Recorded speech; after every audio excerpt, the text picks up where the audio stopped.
जो शिव तत्व को अपने भीतर उतार लेता है उसकी जिंदगी में कब तकलीफ आकर चली जाती है, कब दुख आकर चले जाता है, मालूम नहीं पड़ता है। आप कथा सुनने के लिए बैठे हो, आपका मन मान लो कथा में लग गया, आपका चित्त मान लो कथा में लग गया।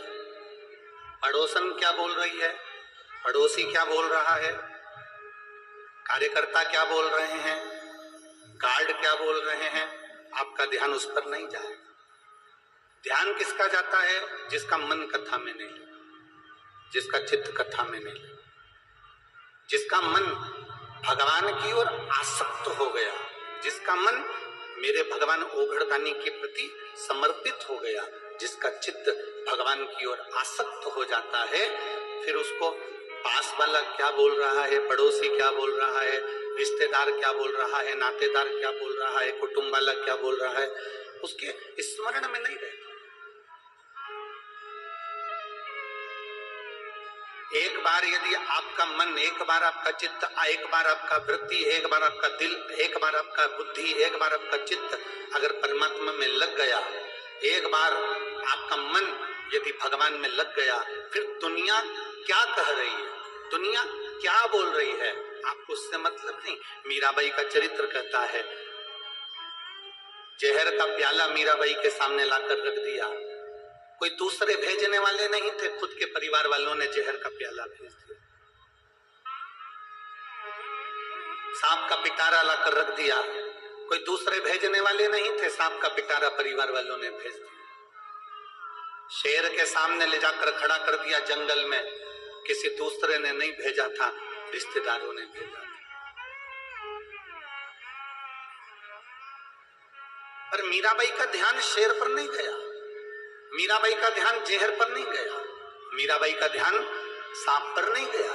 मीरा तो भगवान गिरधर गोपाला के, मेरे ठाकुर के, मेरे कृष्ण के, मेरे कलुआ के, मेरे कृष्ण के भक्ति में ऐसी डूबी रही मीराबाई, ऐसी डूबी रही, ऐसी डूबी रही कि कब जहर अमृत बन गया, कब सांप माला बन गया और कब सिंह पास में से आकर निकल गया, ये मीरा को भी नहीं मालूम पड़ा।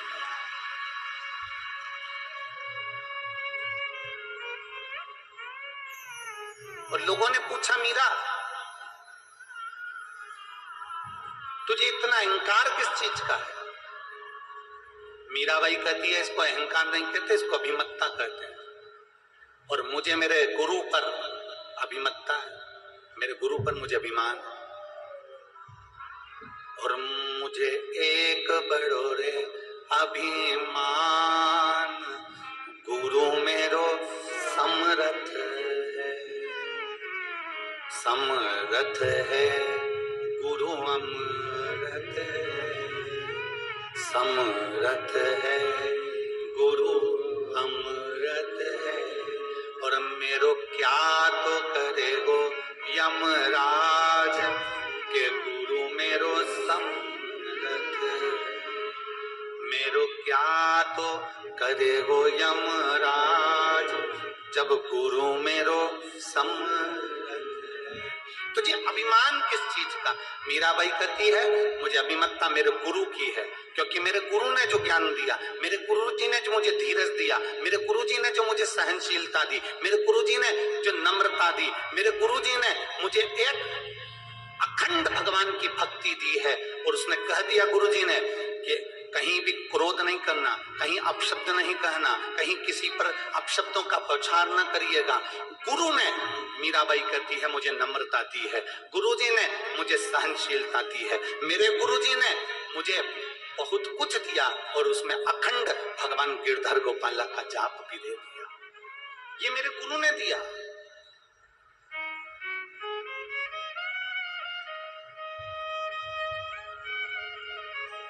हमने कल की कथा में कहा था, कल की कथा में देवादिदेव महादेव के चरित्र में जब हम श्रवण कर रहे थे तो आपको कहा था, भगवान धन दे देता है, दौलत दे देता है, सत्ता दे देता है, वैभव दे देता है, प्रतिष्ठा दे देता है, कुर्सी दे देता है, पद दे देता है, तुम्हें जंगल में भेजकर भजन भी करवा देता है, तुम्हें संत, साधु, गुरु, तपस्वी, वक्ता, श्रोता सब बना देता है। भगवान तुम्हें दुनिया भर का ठाठ दे देता है, पर शिव महापुराण की कथा कहती है भगवान सहनशीलता केवल अपने भक्त को ही दे पाता है, सहनशीलता अपने भक्त को ही प्रदान करता है।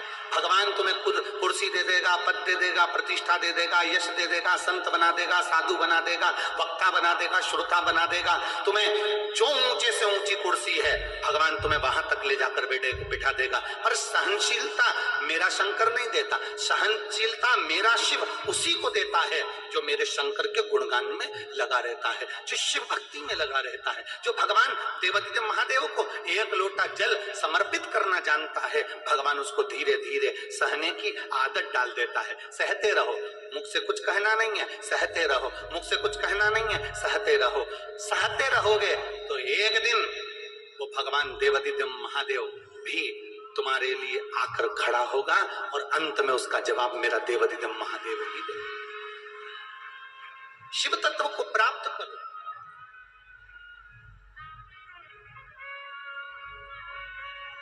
घर में दाल बनाती हो?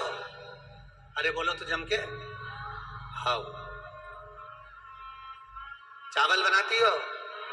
ठीक है। हाँ।